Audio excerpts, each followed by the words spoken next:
It started with a chateau. For a while, that was our whole world. We've since sold it, but it will always be part of the story, because what we were really chasing was the good stuff. Antique markets, collected interiors, cooking that takes all afternoon, long lunches that stretch into evening, towns that feel like old friends, a life that feels layered, storied, collected over time. Now, the adventure is wherever the road leads next. If you love that kind of life, you're going to fit right in. Hey babe, what are you up to? Oh, hi. Just getting some final shots of this piece here. Oh, that's my favorite. One of my favorites. It's nice, isn't it? Thus you shall go to the stars. It's lovely because it's one of two. It's actually an armoire, French armoire door.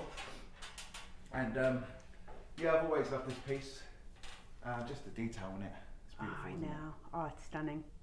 So yeah, basically all this week that's what I've been doing up here in the gallery, documenting all the work, which basically means just photographing every single piece, taking all the measurements and listing the mediums involved, and then putting them all on the website. But what's been good is that with lockdown, being able to do a lot more artwork. The great thing about it is that spring is coming, which means new customers will be coming hopefully.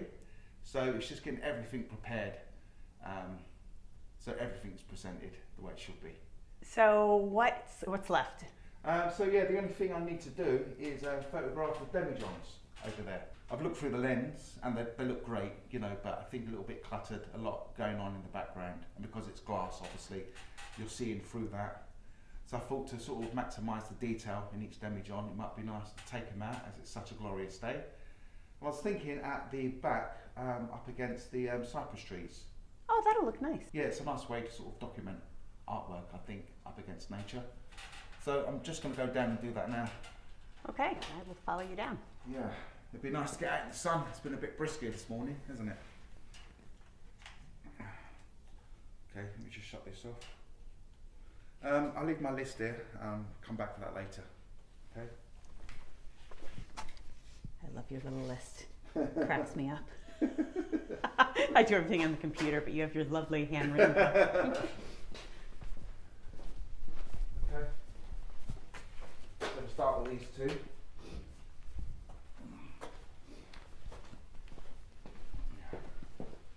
Oh, and here's the other one. Oh, I yeah. was born addicted to fantasy. Huh. So what is that? So that's the sister of Thus You Should Go to the Stars. By that I mean it's the second door to the armoire. And yeah, it's a mirror basically oxidised with gold, copper and silver leaf. And then I did that lovely script writing. And it's a quote that I discovered in a film years and years ago. And I heard the quote and just fell in love with it.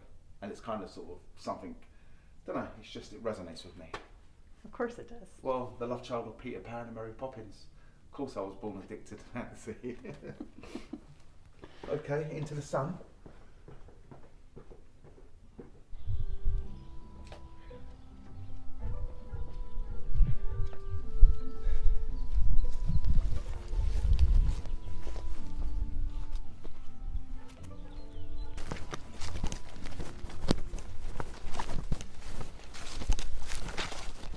Love these trees so much, they're so beautiful. So I've just set the table up. So what I was thinking is just having these placed like so. Have a look through here, see what it looks like.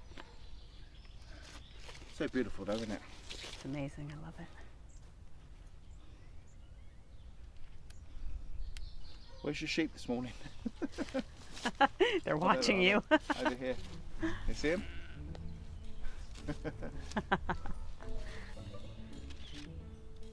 Yeah, it looks nice. I like the way the sun is reflecting on the gold. Lovely, right? Oh, beautiful. Yeah, you happy with that? Yeah, I think so.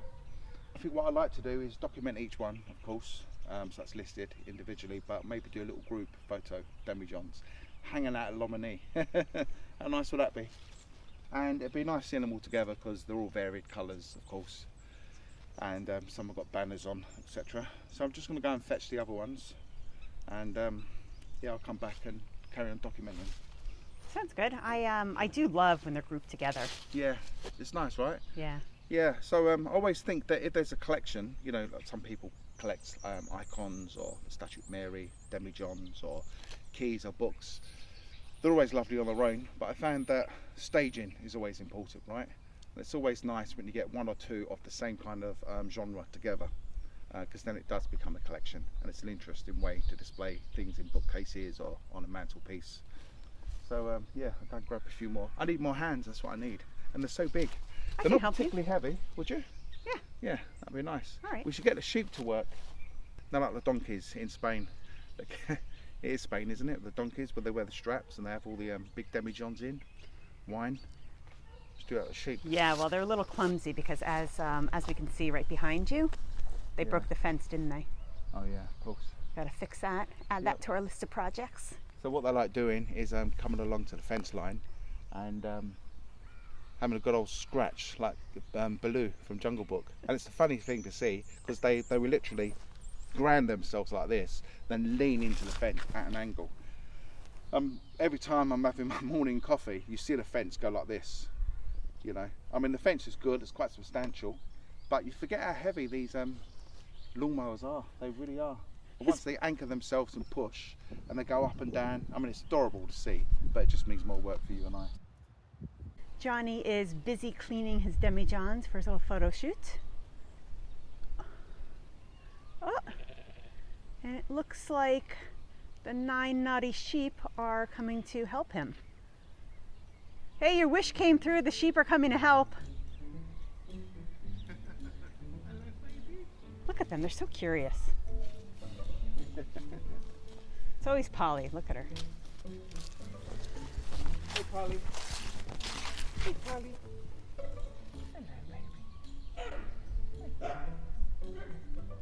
Uh-oh. Now the other one's getting jealous. There he comes.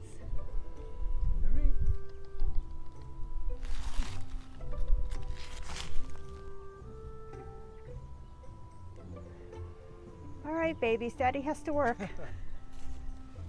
Distracting me. These cypress trees are absolutely incredible.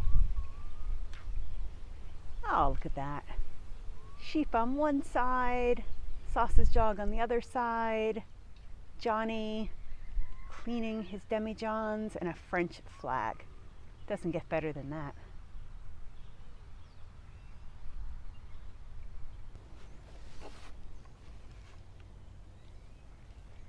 I love that piece. Is that new? It is actually, yeah, it's one of 4 that I created probably about 4 weeks ago. Yeah, I really love this piece because it's oxidized really, really well. And if you look at these ones here, for instance, so these 3 would have all been covered with gold leaf, unoxidized, which more or less would look like the lettering on this demijohn, nice and bold. Or like the ones on the floor there, the banner. Yeah, so the whole demijohn basically is a ball of gold, which is stunning, but I really, really love it when I attack it with acids to get these lovely patinas. So you see these ones here, more or less the same acids, just oxidized at different strengths, and that's how I got this lovely blue patina. This one you can see here, it's got a little splash. They got quite aggressive because it's actually destroyed some of the gold, created these lovely open pockets. And you can see this one here, it's still got more of its gold intact. But this one here, the blue, it's just incredible. And in the sunlight, there's these lovely flashings of gold that are coming through. So when you look at this, for instance,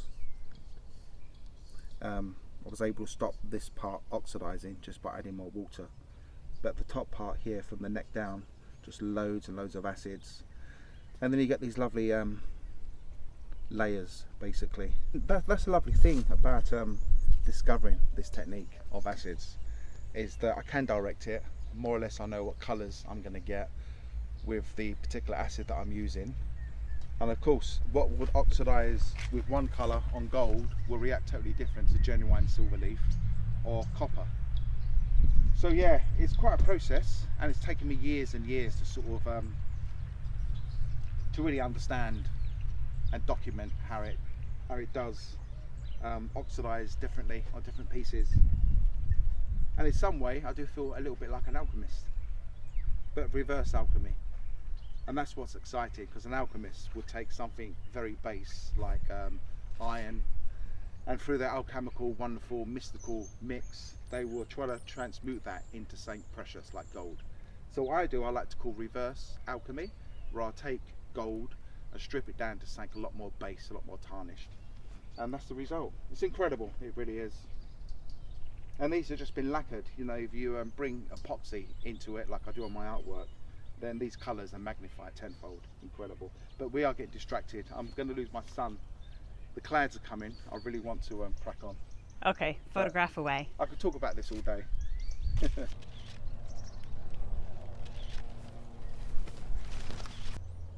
okay, babies?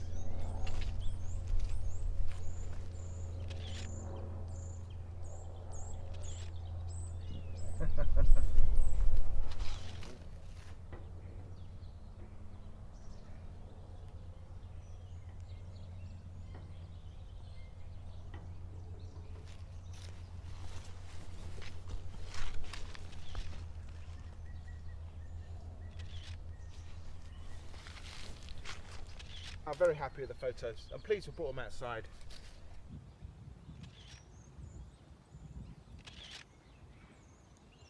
How cute does that look with the French flag? I love it. Beautiful, right? Nothing better than a French flag. With a French sheep. With a French sheep. Named Marie Antoinette. How cute. Oh, I could photograph these all day. My baby sheep. Okay. All right, we're done. Well, I did just want to mention two things. One, so how beautiful they all look together when there's a cluster of demijohns. They're stunning, right? And of course these are going up in the gallery, but because we have lacquered them, they look beautiful out on the courtyard too. But I think my favourite ones are these beauties here. So demijohns were used to store wine and many different spirits. And what happens over the time, if you look at this one, is you get a residue of the fermentation of wine or spirits, and it forms this lovely mottled effect, almost like the foxing that you get on a mirror, for instance. And when I see ones like this that are got that lovely internal patina, I snap them up, because it's perfect backdrop to do the script writing or banners on top. So it's always fun to gild the entire demijohn and then to oxidize it. But if I do find ones that have got this natural patina, then it's done its work for me, basically. So why would you mess with that? Because it's organic, there's a history involved, and it tells a story. But it's always lovely just to do a flash of gold, and that might be with a reef, it could be with a French banner, or in this instance it's got both a reef and some gold lettering, and just beautiful. And you're talking to the guys that sell these, to remove this inside, what they actually do is pour some water in, and then X amount of sand from the ocean, and then they spend hours swirling the whole thing around like this, manually, basically. Maybe they do have machines to do it, be a lot easier. But yeah, basically that's how they get rid of all this internal patina. So they end up looking more translucent, like something like this. Personally, I think because of the way my art lings, I love it when it has lovely internal patina all the way around. Imagine that. I think it looks so amazing because you can Stunning. imagine it filled with red wine at some point in its life. Yeah, and sometimes if they're corked and they're empty, you pop the cork, that smell of red wine or the spirit, it does hit you. This one's gone to the angel share, but interesting. I love these, and collectively, all grouped together like that, upstairs in the gallery outside the apothecary shop, I just think it's a beautiful setting for them. So yeah, I mean, that's all the documenting done. And that was fun with the sheep, I must say. So one leg of the journey left is back up the stairs and place them in front of the apothecary shop.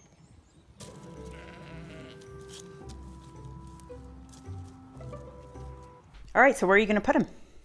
Well, I'm thinking that these clearer, translucent ones, I'd like to have up on the furniture, a little bit higher. And I think the reason being is that because they are see-through, they'd really pick up the music song sheets down here. Oh yeah, they look really good there. Yeah. So just one more. Oh wow. And then we'll have a look. Can you imagine if all these were filled with wine?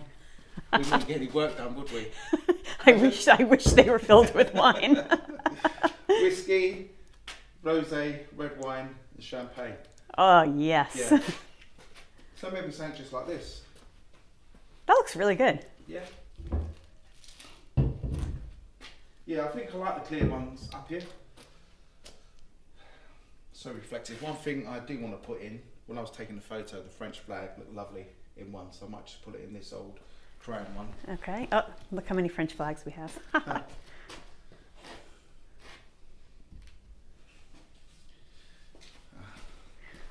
always smile when I walk with one of these in my hand. I don't know why. It tickles me. Oh, that looks amazing. And then the rest just literally in front of the apothecary shop.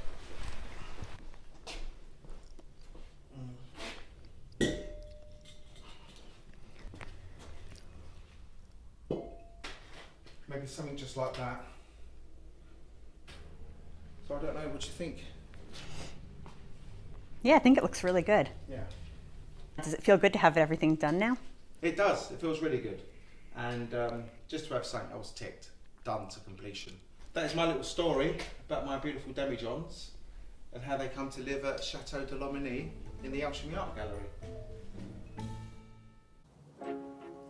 The weather is really nice today, and we're lucky because we are just over an hour from this great little oyster town called Gujan-Mestras.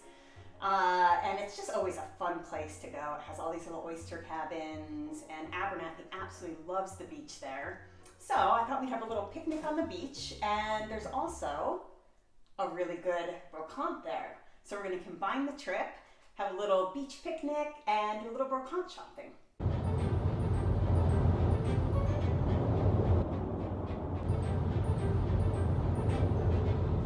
We've arrived in Gujan-Mestras, and it's the glorious day that I was hoping for. Gujan-Mestras is a really interesting little place because it is in the Bay of Arcachon, and it's famous for oysters, and it's filled with all these colorful little huts.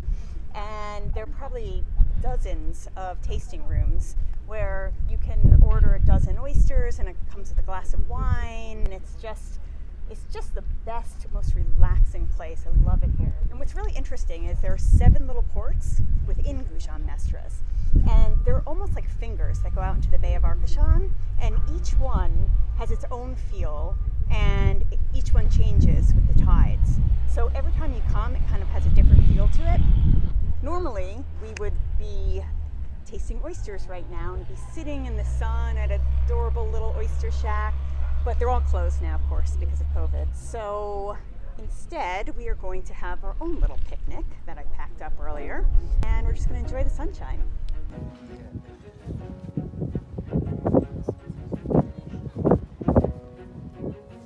Did you find a good picnic spot? More or less, yeah, absolutely. We've got the whole beach to ourselves. First things first, I need to put this down because someone needs to sit down. I feel like a, come on, Boo, come on, come on. Oh. He's just watching you. Come on, I need you to hold it down. Come, Danny. That's it, get on it, Boo. Anchor, anchor. Good boy. Oh my God, it's kind of acting like a kite. We're going to lose Boo. It's going to be like Mary Poppins.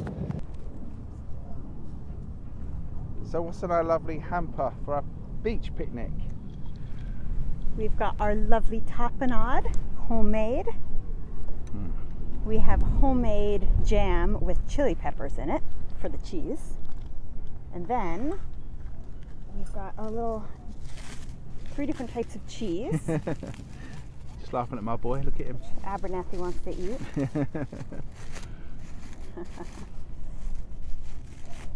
He's going to go for it, isn't he? You're going to go for it, boo-boo. I think what I'll do is just put them in like that so that the sand doesn't get all over them. Okay? Awesome. Got our cheese. We've got we've some salami here. No Abernathy. Oh! Whoops a daisy. No, Boob, you got your own food. No Abernathy. No, you go sit. So Boo Well, Boo Boo loves his food as much as us. So anytime we do picnics, of course, we have to bring Boo Boo's separate food, which he has right there.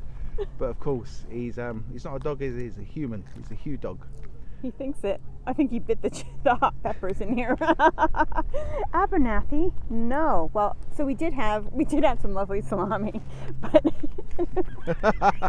show me the evidence. he took a chunk out of it. Good boy, Boo. Oh my goodness. All right, let's put this away for now. No. Well, anyway, if nothing else, we have our rosé. Oh, let's put the rosé right there in the sand, shall we? Well, he's a bit partial to rosé also. Oh my gosh, Abernathy. But just look at this stunning view. Look how beautiful it is here. It's amazing. This is why we love coming. Cheers, babe.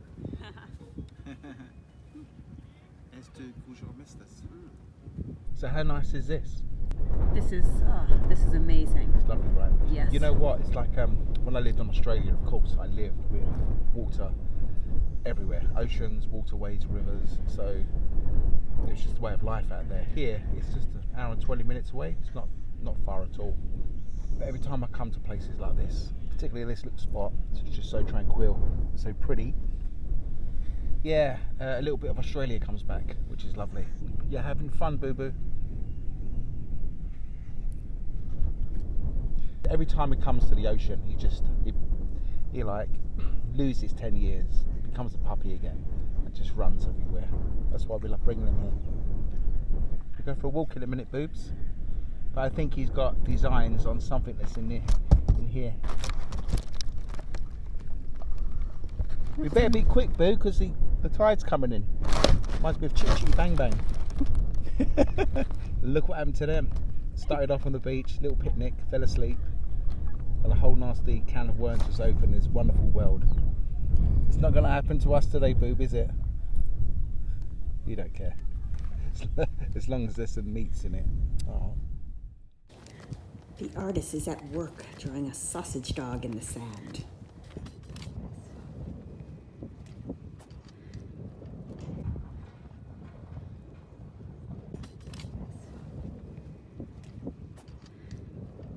What you doing over there? He's got a very long nose and a very fat belly. Well, that's pretty appropriate, don't you think?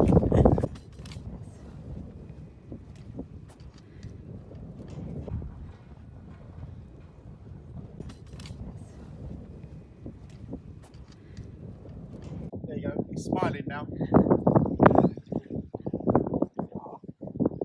That's adorable. Tide's coming for you, Boobs.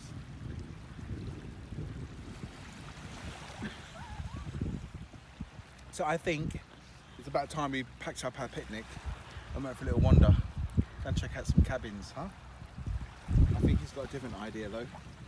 Maybe he can hold the fort for us and we'll just leave him here to guard the salami. And we'll go and check out the oysters and come back. We'll be floating in the picnic camper. How cute would that be? We've overstayed our welcome. So the gateway is closing to our little picnic area. See that down there? Oh my gosh, it literally is closing in front of our eyes. Come on, Boobs. Hurry, Abernathy, hurry! Go on! Oh, right through the water.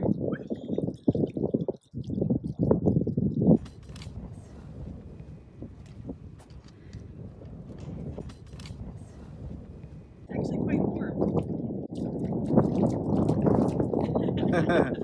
What did I say? You Chitty, said- chitty, bang, bang. Exactly. Look at her little island.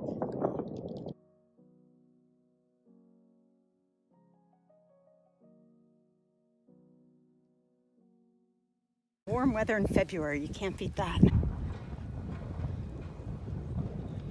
I've seen these in operation. I have no idea what they're called, but basically what they do is when they harvest the oysters, they would come with a pallet via a forklift truck full of oysters, and then they scoop up a bucket or so, throw it into this channel here. This actually rotates and vibrates, so it has this kind of movement, and what it does is that it gets all the grit and the sand, I believe, out from the shells and around the casing of the oyster. And just to see it tumble with hundreds and hundreds of shells, it's just it's interesting to watch. But yeah, again, no one's here, no one's manning it, no one's working it, because at the moment there's no restaurants open. But you'll see these dotted all around the 7 ports of Bourgeois Mesters. And if you ever do come and visit, it's worth just coming over and watching the guys at work. It's quite interesting to see how they process and filter and clean the oysters. So one of our favourite places to experience the seafood here is this lovely place just set across the water, Cabin 301. And there's something quite special about that place. I don't know what it is, it's just got a really chilled, relaxed vibe and atmosphere. And the deck is set up, as you can see, quite high. When the tide is low, you actually look down and you can see like toads and crabs and all sorts of things. It just makes it a lot more authentic.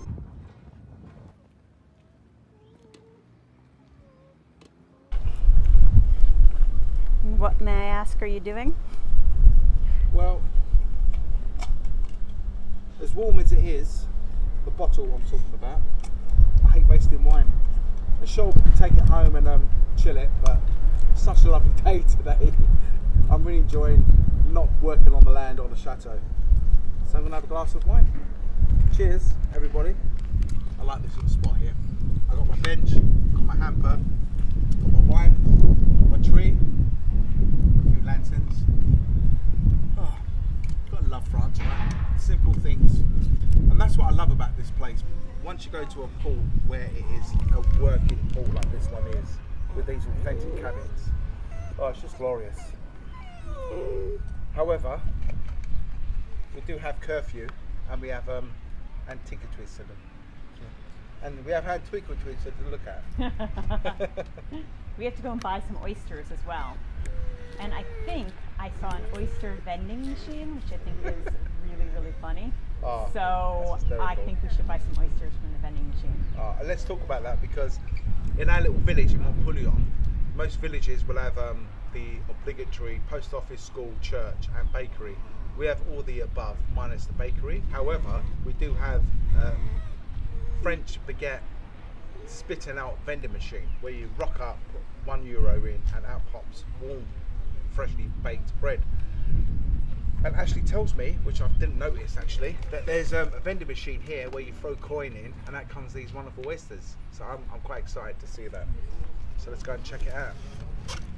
So here's the oyster vending machine, refrigerated, and you can choose what size oyster you want. There's a little sign up here. There's 0, those are the largest ones, 5 are the smallest. I think I'm gonna go for 2, which is medium sized. Because I have a couple recipes where they're actually baked oysters and fried oysters. So I think medium size will be good. So basically you pick the size you want and it comes with 3 dozen oysters and a lemon. How cute is that? All right, I'm gonna try this. So I want this one, number 25. Touch the screen. Select what you want, 25. Okay. It's telling me to tap my card. It's registering my payments. Accepted my payment.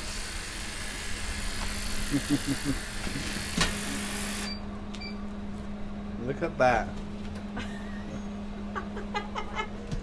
Okay, how amazing is that? a lemon, 3 dozen oysters from a vending machine. I think you're more excited about the lemon, aren't you? It's so cute. It is cute. This is amazing. Yes, I'm quite pleased about this. Well, unfortunately, we ran out of time before curfew to go to the brocante shop, but I have my 3 dozen oysters from the vending machine. So we're gonna go home and now we'll have oysters.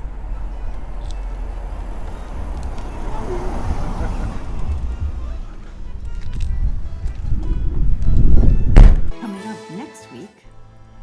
It's my very first shucked oyster.